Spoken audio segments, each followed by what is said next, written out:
చెప్పండి చెప్పండి చెప్పండి చెప్పండి సార్. శ్రీకాంత్ గారు యాక్చువల్గా ఆయన అన్నది ఏంటంటే, మీరు ఉండవల్లి అరుణ్ కుమార్ గారు ప్రెస్ మీట్ పూర్తిగా అంటే అటు జగన్మోహన్ రెడ్డి గారి మీద కానీ చంద్రబాబు నాయుడు గారి మీద కానీ కేసులు ఉన్నాయి, వాళ్ళు పోరాడే సత్తా లేదు, పవన్ కళ్యాణ్ మధ్య ఎటువంటి కేసులు లేవు, నిజాయితీగా ఉన్నాడు కాబట్టి ఇప్పుడు అదే కదా నేను చెప్పేది.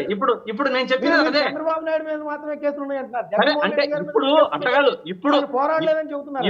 ఇప్పుడు చంద్రబాబు నాయుడు గారు అధికారంలో సీఎం గా ఉన్నారు కాబట్టి ఇప్పుడు జగన్మోహన్ రెడ్డి గారు పోయి తాలేరు కదా.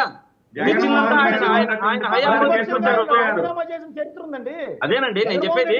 ఇప్పుడు పవన్ కళ్యాణ్ గారు తెస్తే ఇప్పుడు కూడా మళ్ళీ రాజీనామాలు చేయించచ్చు, ఇప్పుడు కూడా మీ ఎంపీ చేత రాజీనామాలు చేయించచ్చు, కేంద్రం మెడల్ వంచే ప్రయత్నం చేయొచ్చు. అవునండి. ఇప్పుడు ఎక్కువ పోరాటం కాదు, మీరు కూడా జర్నలిస్ట్ గా అలా మాట్లాడితే ఎట్లా? కేంద్రంలో అట్లా కాదు, కేంద్రంలో అధికారంలో ఉన్నదే వీరి వల్ల, నితీష్ కుమార్ వల్ల. వీరే కాకపోతే ఇంకా ఎవరు చేస్తారు? శ్రీకాంత్ గారు అన్ని పార్టీ రైట్, ఏదో ఇష్యూ వచ్చినట్టు. హలో, వీరే కాకపోతే ఇంకా ఎవరు తెస్తారు చెప్పండి? రైట్, ఒకసారి తిరుపతిరావు గారు మాట్లాడతారు. తిరుపతిరావు గారు వాసుదేవ్ గారు, అరుణ్ కుమార్ గారు అన్నదండి, దాని అంతరార్థం ఏంటండి? ఉండవల్లి అరుణ్ కుమార్ గారు మాట్లాడిన దానికి. వాసుదేవన్ గారు, ఈ ఉండవల్లి ఊసరవల్లి ఇవి ఇప్పుడు మనకు అసలు చర్చకి అవసరం లేదని చెప్పి నేను భావిస్తా. ఎందుకనేసి అంటే ఒక అవుట్డేటెడ్ పొలిటీషియన్ నోటికి ఏదొస్తే అది మాట్లాడే పరిస్థితి నుండి మళ్ళీ అదే ప్రజల కోసం మాట్లాడితే మీతో తెమ్మని మీరు ఇవ్వలేరు. రాష్ట్రం కోసము ప్రజల కోసం మాట్లాడే తిరుపతిరావు గారు మాట్లాడతారు. శ్రీకాంత్ గారు తిరుపతిరావు గారు మాట్లాడతారు. శ్రీకాంత్ గారు ప్రజల కోసం మాట్లాడాడు, రాష్ట్రం కోసం శ్రీకాంత్ గారు అరుణ్ తిరుపతిరావు గారు మాట్లాడతారు. ఆగండి, తిరుపతిరావు గారు మాట్లాడతారు. ఆగండి, శ్రీకాంత్ గారు ఆయన మాట్లాడినది వాల్యుబుల్ థింగ్. అది శ్రీకాంత్ గారు మీరు మాట్లాడారు కదా, తిరుపతిరావు గారు మాట్లాడతారు. ఆగండి, తిరుపతిరావు గారు మాట్లాడండి. మీకు వాల్యుబుల్ థింగ్స్ మాకు కాదది. మీకు వాల్యుబుల్ థింగ్స్ అయితే మీరు సమర్థించుకోండి, మాకు కాదు. నేను ప్రజల కోసం వాల్యుబుల్ థింగ్స్, నా కోసము మీకోసం అనలేదు. రాష్ట్ర ప్రజల భవిష్యత్తును దృష్టిలో పెట్టుకొని పవన్ కళ్యాణ్ గారు తాగలరు, పవన్ కళ్యాణ్ గారు ఇప్పుడు అడగగలరు.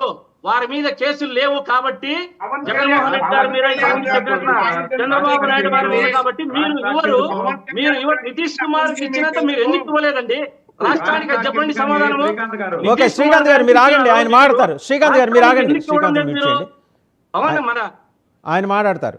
తిరుపతిరావు గారు మాట్లాడతారు. మీకెందుకంటే మేము ఉన్నాము. మా నరేంద్ర మోడీ గారు ఆయన పవనం కాదు సునామీ అని చెప్పినప్పుడే ఈ దేశ ప్రజలకు అర్థమైపోయింది, ఈ రాష్ట్ర ప్రజలకు కాదు.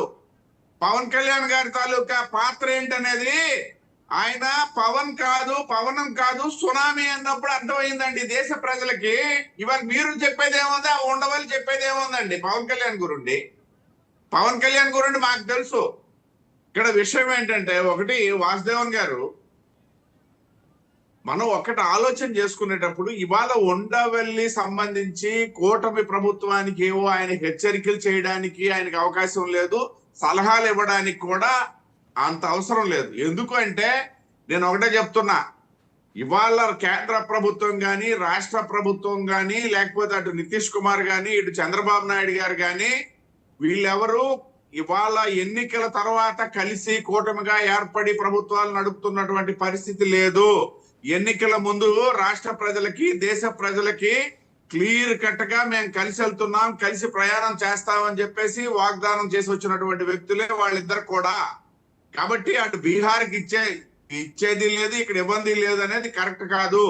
ఇవాళ ఆంధ్రప్రదేశ్ రాష్ట్రము, నేను ఒకటి చెప్తున్నా, విభజన తర్వాత 8 నెలల పరిపాలనా సమయంలో గత ప్రభుత్వం చేసినటువంటి తప్పిదాల నుండి బయటపడుతూ కేంద్ర ప్రభుత్వ సహకారంతో ఇవాళ బడ్జెట్ సందర్భంగా కూడా ఆంధ్రప్రదేశ్ రాష్ట్రానికి లభించినటువంటి అగ్రస్థానాన్ని కూడా నేను గుర్తు చేస్తూ ఒకటి మేము ఇవాళ వాళ్ళు వెళ్ళిపోతారు, తెలుగుదేశం బ్లాక్ మెయిల్ చేస్తుంది అని చెప్పేసి ఇవ్వడం కానీ లేకపోతే నితీష్ కుమార్ బ్లాక్ మెయిల్ చేస్తున్నాడు అని చెప్పి ఇవ్వడం కాదు.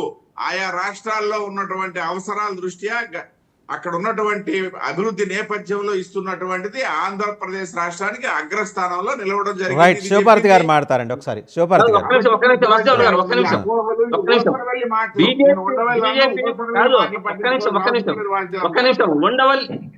ఉండవల్లి కాదు ఊసరవెల్లి బీజేపీ ఎవరిని పడితే రైట్, వారిని. శివపార్తి గారు మాట్లాడతారు. జగన్మోహన్ రెడ్డితో రైట్ అవకాశం అండి, ఉంటే సమయం కూడా జగన్మోహన్ అయిపోతుంది, రెడ్డిని, టైం కూడా పవన్తో అయిపోతుంది. అవకాశం ఉంటే శివపార్తి గారు పవన్ని, మాట్లాడతారు. చంద్రబాబు శ్రీకాంత్ నాయుడు గారు, వచ్చే చంద్రబాబు శ్రీకాంత్ గారు మీరు ఆగండి.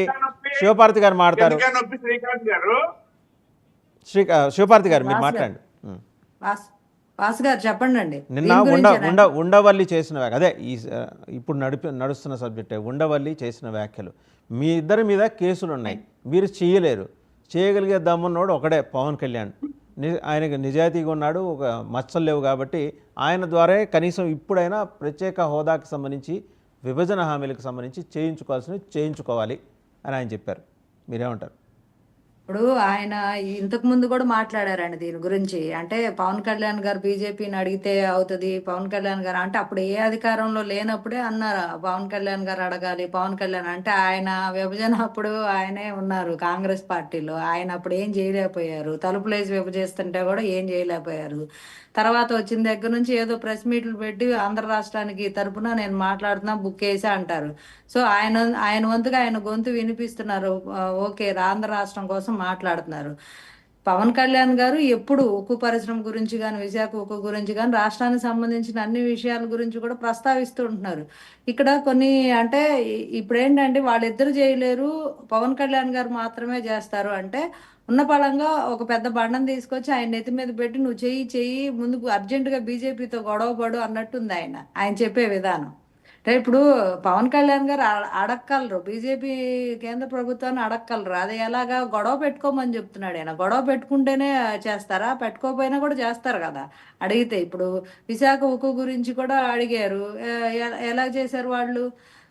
ప్యాకేజ్ ఇచ్చారు, తర్వాత చూస్తా ఉన్నారు. ఇప్పుడు ఆంధ్ర రాష్ట్రానికి 3 లక్షల కోట్లు ఏదైతేనే ఆర్థిక సాయం ఇచ్చారు. అదంతా అడిగితేనే కదా, సామరస్యంగా మాట్లాడుకుంటే అడిగితేనే కదా ఇచ్చారు.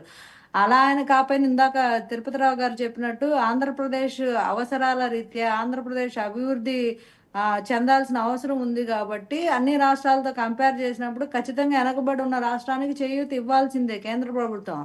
అదే విషయాన్ని పదే ఉమ్మడి ఎన్డీఏలో భాగస్వామిగా బీజేపీ కూడా ఉన్నప్పుడు బీజేపీ బాధ్యత కూడా అది. సో బీజేపీ బాధ్యత అయినప్పుడు ఇక పవన్ కళ్యాణ్ గారు ప్రత్యేకంగా బీజేపీని క్వశ్చన్ చేయాల్సిన పని లేదు కదా. ఎన్డీఏలో బీజేపీ పార్ట్ ఆఫ్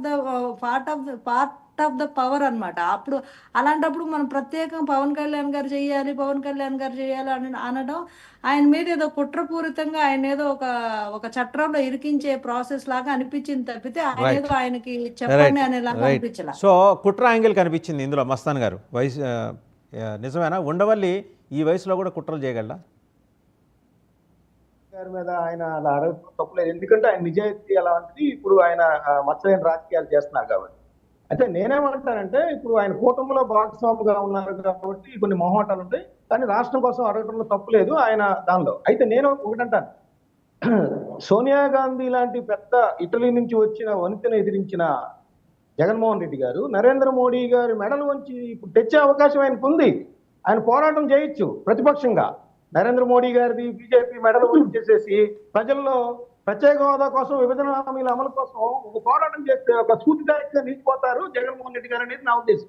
ఇప్పుడు ఆయనకు ఒక ఆయుధం లభించిందంట నేను, ఎందుకంటే కూటమిలో జనసేన, బీజేపీ, టీడీపీ ఉన్నాయి. సో వాళ్ళు ముగ్గురు చేయలేని నేను చేసి చూపిస్తానని ప్రజల్లోకి వెళ్ళొచ్చు, ఒక ఉద్యమం తేవచ్చు, ఆయన తిరిగి మద్దతు కూడా పొందొచ్చు అనేది నేను అనుకుంటున్నా. ఇటు అధికారంలో ఉన్నప్పుడు 22 మంది ఎంపీలు ఉన్నప్పుడు తేలేకపోయారు, కానీ ప్రతిపక్షంలో ఉన్నప్పుడు పోరాట పందాన్ని అనుసరించి తెచ్చా